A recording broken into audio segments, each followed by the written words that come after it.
नमस्कार दोस्तों, आज की इस वीडियो में हम बात करेंगे ऊबर की सक्सेस स्टोरी के बारे में और कैसे एक सिंपल सा आइडिया आज करोड़ों के बिजनेस में कन्वर्ट हो चुका है। दोस्तों, आज ऊबर की वैल्यूएशन बिलियंस ऑफ डॉलर है, बट इसका मतलब ये नहीं है कि कंपनी रातों रात इतनी बड़ी हो गई। ऊबर की स्टोरी में बहुत सारे मोड़ आए, बहुत सारी कठिनाइयों का इन्होंने सामना करना पड़ा और हम इस वीडियो में जानने की कोशिश करेंगे कि कैसे ये स्टेप टू स्टेप आगे बढ़ते गए और इतनी बड़ी प्रॉब्लम को इन्होंने सोल्व कर दिया। दोस्तों, एक दिन में एक इंसान के दिमाग में 80,000 से ज़्यादा विचार आते हैं। अगर उन विचारों में से कोई सिंपल सा आइडिया अगर अच्छे ढंग से एग्जीक्यूट किया जाए तो उसको बिजनेस में कन्वर्ट किया जा सकता है। इस वीडियो को लास्ट तक देखते रहना, आपको पता चलेगा कि कैसे ऊबर कठिनाइयों को फेस करते हुए, प्रॉब्लम को सोल्व करते हुए आज इतनी बड़ी कंपनी बनी है। दोस्तों, ऊबर की स्टोरी स्टार्ट होती है जब दो दोस्त पेरिस में कॉन्फ्रेंस अटेंड करने के लिए जाते हैं, बट उनको टाइम पर टैक्सी नहीं मिलती और वो कॉन्फ्रेंस में लेट पहुंचते हैं। और वहीं से उनके दिमाग में आइडिया आता है कि क्यों ना कि आप फोन से ही अपनी टैक्सी को बुक कर लें। और 2010 में ट्रेविस और गैरेट मिलकर इसकी स्थापना करते हैं और इसका बीटा वर्जन लॉन्च करते हैं। दोस्तों, आज के दिन ऊबर कैब इतनी सक्सेसफुल है, इसके पास 1 मिलियन से ज़्यादा कैब्स रजिस्टर्ड हैं, बट फर्स्ट ईयर में ये सिर्फ 3 टैक्सी को जोड़ पाए थे अपने साथ। और दोस्तों, 2011 में ऊबर कैब्स अपनी ऐप लॉन्च करती है जिसके थ्रू आप कार बुक कर सकते हो। और ये स्टार्टिंग में एक प्रॉब्लम को आइडेंटिफाई करते हैं। जो इनकी कैब्स के रेट थे वो जो नॉर्मल कैब चल रही थी मार्केट में उसके कंपैरिजन में 1.5 गुना रेट ज़्यादा था इनका। इस प्रॉब्लम को देखते हुए और 2012 में ऊबर एक्स के नाम से एक सर्विस लॉन्च करता है जिसमें कोई भी इंडिविजुअल अपनी कार को ऊबर के साथ रजिस्टर करवा सकता है। इसमें वो एक कॉन्ट्रैक्ट साइन करेंगे, जब भी उनके पास में फ्री टाइम होगा वो ऊबर को अपनी सर्विस दे सकते हैं। एक्चुअली 2014 तक कंपनी धीरे धीरे ग्रो कर रही थी और 2014 में कंपनी एक सर्विस लॉन्च करती है ऊबर पूल के नाम से। इसमें क्या होता था कि वो राइड शेयरिंग करते थे। जैसे कि मान लीजिए 2 पर्सन को सेम डायरेक्शन में जाना है तो वो क्या करेंगे, दोनों पर्सन को पिक करेंगे और उनका जो फेयर है वो दोनों में डिवाइड हो जाएगा, जिससे कि ऊबर को भी बेनिफिट हो रहा था और यहाँ पे जो पैसेंजर्स हैं उनको भी बेनिफिट हो रहा था। और देखिए, जहाँ पर ऊबर स्टार्टिंग में अदर टैक्सी के कंपैरिजन में 1.5 गुना ज़्यादा चार्ज कर रही थी, आज वही उस फेयर को कम करके आधे से भी कम कर दिया है। और जो ये प्राइस को इतना ज़्यादा कम कर पाए, इसके पीछे की जो स्ट्रेटजी है वो एक्चुअली क्या है कि ये डिमांड और सप्लाई के हिसाब से चलते हैं कि जब कैब्स ज़्यादा हैं और बुक करने वाले कम हैं तो इसकी जो प्राइस है वो कम हो जाती है, और जब कैब्स की अवेलेबिलिटी कम है और बुक करने वाले बुकिंग ज़्यादा है तो प्राइस अपने आप ही अप हो जाता है। एक्चुअली जो ऊबर का एल्गोरिदम है वो इसी हिसाब से काम करता है। तो अपने बिजनेस में टेक्नोलॉजी सबसे ज़्यादा जरूरी है। अगर आज के दिन आपको अपना बिजनेस ग्रो करना है तो उसमें टेक्नोलॉजी लेके आइए, सोचिए उसके डिफरेंट पर्सपेक्टिव से इसमें कैसे हम टेक्नोलॉजी को ऐड कर सकते हैं, उसको ऑटोमेटेड बनाइए। दोस्तों, इसकी ग्रोथ के पीछे एक मेन रीजन और है जो इनकी मार्केटिंग है, क्योंकि जो ये प्रीमियम एक्सपीरियंस करवाते हैं अपने कस्टमर को, उस पर इन्होंने ज़्यादा ध्यान दिया है। क्योंकि जो इनकी फर्स्ट राइड है वो फ्री बुक करवाते हैं ये, और सेकेंड टाइम में ये 50% ऑफ देते हैं।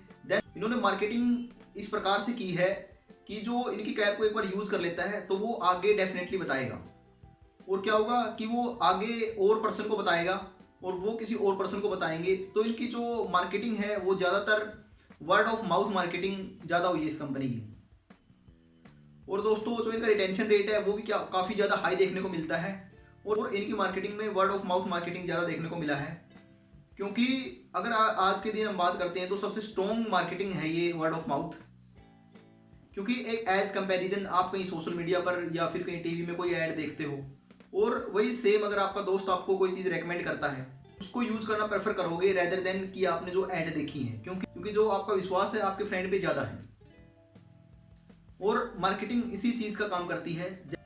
अब आपने देखा होगा कई बार क्या होता है कि जब हमें बार बार कोई चीज़ दिखा दी जाती है तो हम कभी भी उस चीज़ की ज़रूरत पड़ने पर हम उसी चीज़ को बाय करते हैं, क्योंकि वहाँ पर हमारा जो ट्रस्ट ज़्यादा बिल्ड हो चुका है, उसके बारे में नॉलेज ज़्यादा हमारे पास। और सेकंड, ये रेफरल मार्केटिंग यूज करते थे ज़्यादातर। और दोस्तों, आज के दिन ऊबर का यूएसए में 84% से ज़्यादा मार्केट शेयर है कैब में। और दोस्तों, 2014 में ये 1 बिलियन ट्रिप्स कंप्लीट कर चुके थे और 2015 में 2 बिलियन ट्रिप्स कंप्लीट कर चुके थे, और 2020 तक दोस्तों इन्होंने 5 बिलियन ट्रिप्स कंप्लीट कर चुके हैं। दोस्तों, अब इसके चैलेंज की बात कर लेते हैं कि ऊबर ने क्या चैलेंज फेस करने पड़े हैं। एक्चुअली कोई भी कंपनी जब स्टार्ट होती है तो जैसे जैसे मार्केट में आगे बढ़ती है और उसको सक्सेस मिलती जाती है, उसके पीछे काफ़ी सारे चैलेंजेस होते हैं, काफ़ी सारी प्रॉब्लम्स होती हैं जिनको फेस करके कंपनी आगे बढ़ती है। दोस्तों जैसे ही उबर कैब्स की स्थापना करते हैं, जो यूएस का टैक्सी एसोसिएशन था वो इनके अगेंस्ट केस करता है और प्रोटेस्ट करने लग जाते हैं।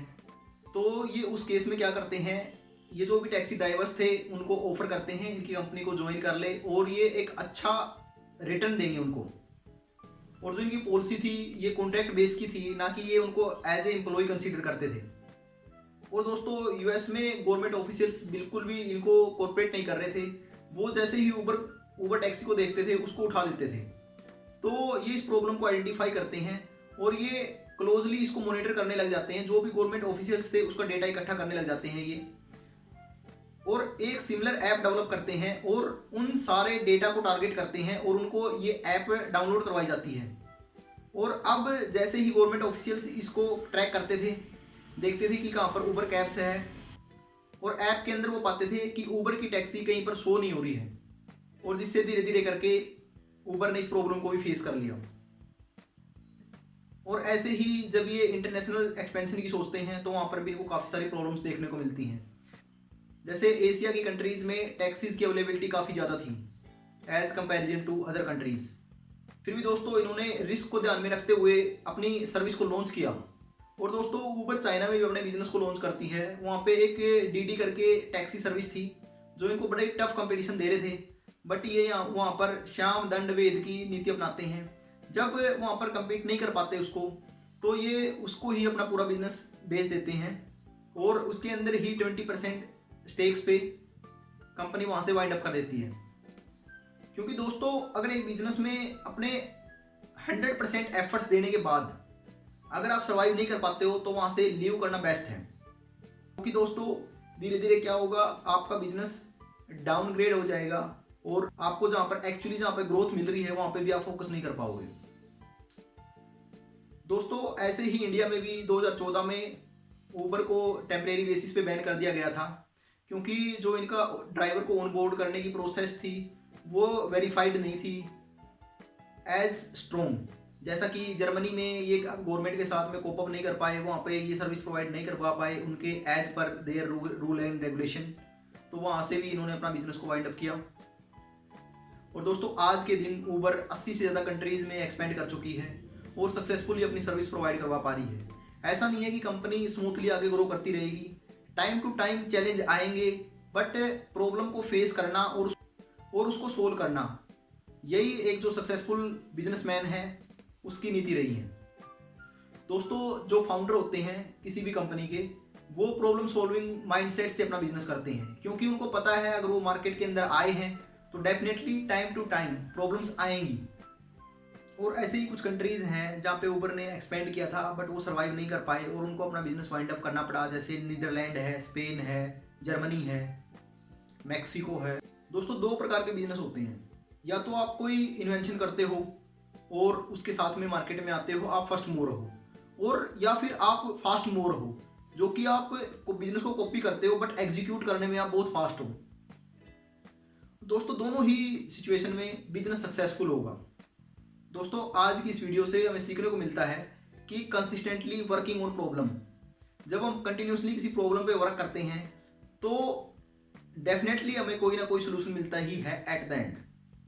धन्यवाद दोस्तों, आज के वीडियो में इतना ही। मिलते हैं नेक्स्ट वीडियो में। अगर वीडियो अच्छा लगा तो लाइक करें, शेयर करें, कमेंट करें और चैनल को सब्सक्राइब करें।